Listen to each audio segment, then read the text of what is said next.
Alright, so I'm back after last night showing you how to do the yogurt. This morning I got up and I put the jars and also the bare glass container into the refrigerator, and they've been sitting in the refrigerator all day, cooling off and hopefully thickening up a little bit. Now I'm going to show you how I strain the yogurt so that I can make it like that thick Greek yogurt that I like so much, and I've had a lot of other people say that they really like it a lot too. So what comes with the bare yogurt maker is the machine that I showed you last night. There's this glass jar here with a top. There's another matching glass jar and this straining basket that just sits right in it. And it's got a little bit bigger top that goes on it. So basically I'm just going to pull the top off of the yogurt, and I've got a spoon, and you'll probably see how it comes out. The fat from the milk is usually on top, and then everything else is congealed and just comes right into the basket.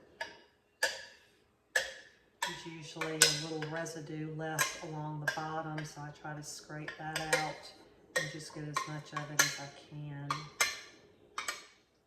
And you can already probably see that the whey is straining out into the glass jar. And then what's left in the straining basket will be the thicker Greek yogurt that you want in. And really, all I've got to do is put this jar with the straining basket back into the refrigerator, let it sit overnight, and by tomorrow or tomorrow night, I'll probably wait till tomorrow night, it'll be nice thick Greek yogurt that's inside of the basket.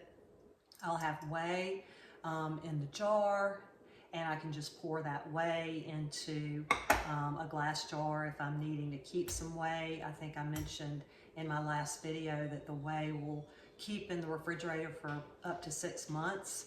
And you can even, if you've got gut issues or you don't like yogurt and kefir, you could just put a tablespoon or two of whey into some water or juice and drink that. So I'm just going to put the top on this and get it back into the refrigerator when I'm done here. All right, so for the bigger batch of yogurt, that's where I had a gallon of milk, and I mixed it up and put it into these 5 wide mouth ball jars. What I ended up doing to strain this is just kind of found a couple of good pots that I had, big enough pots here in my kitchen. I've got a couple of colanders that can sit in the pot, so it lifts it up a little bit and gives some room for the whey to strain out. And I went to Amazon and found some of these straining bags, and I tried to turn it inside out so that you know, the lining of it is on the outside. And I've just got to get it around my colander. I have one colander that this just will not fit on. So that's how I picked the 2 colanders that I'm using.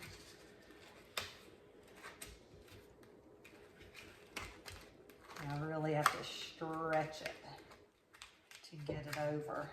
But it just kind of, it's almost like cheesecloth. So I've got that.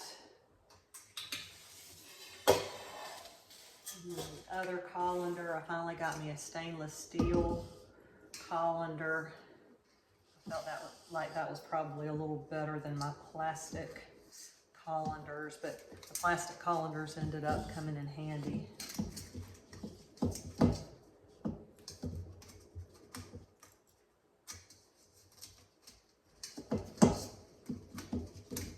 And that's good enough, I think. Just kind of looks like that. All right, and then just open up the jars. It's very similar to the yogurt that I got out of the quart jar. You have to kind of use your spoon to help out a little bit, but it's the same consistency as the other.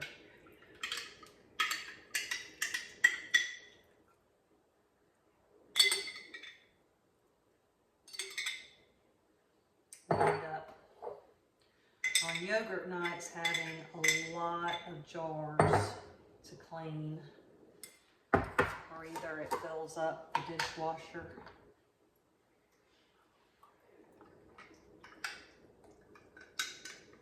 And I really think when people tell me that they can't get their yogurt as thick as they want it to be, it may be because they aren't even doing the straining part. I've talked to some folks who make yogurt by heating up the milk and the culture over the stovetop, and then they put it in their oven just into a warm place to sit, maybe overnight, after it's reached the desired temperature, whether it's 110 degrees, 104 degrees, whatever it is. And they're used to eating yogurt pretty much like what I'm doing right here. They eat this. And to me, I just like it to be a little bit thicker. And even when you strain it over time, when it sits in the refrigerator, over time, it gets more watery. The whey starts coming out in it, I think, a little bit more. So for me, I want to try to keep it as thick as possible for as long as possible. And so I think if people are unhappy with the thickness of their yogurt, it may be because they're not even straining it at all, or if they are straining it, maybe they're not straining it long enough. I don't think that I would be happy with it if I just strained it tonight, overnight. I think that I'll probably wait until tomorrow night to put the yogurt in a container, to eat off of. I'll wait and do that tomorrow night. That way it's had a good, 24 hours to strain. But I just like my yogurt to be really thick like that.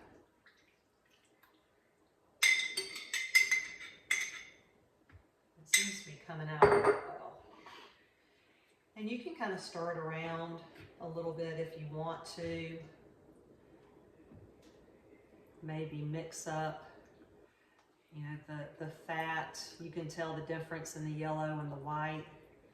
Or you can wait and do the mixing the next day when you get ready to pull it all out of the straining bag. The other thing that I always do, whether I need to or not, is just put like a little top on it. I don't know, I feel better having the top on it when it's sitting in the refrigerator. So I've got a refrigerator outside. I think this might be better. I've got a refrigerator outside that I usually put these big pots in, and then I put the other one, the quart size one, in our regular refrigerator that's in the house. So that's pretty much my process for making yogurt, and I think it's really easy and really doesn't take that much time.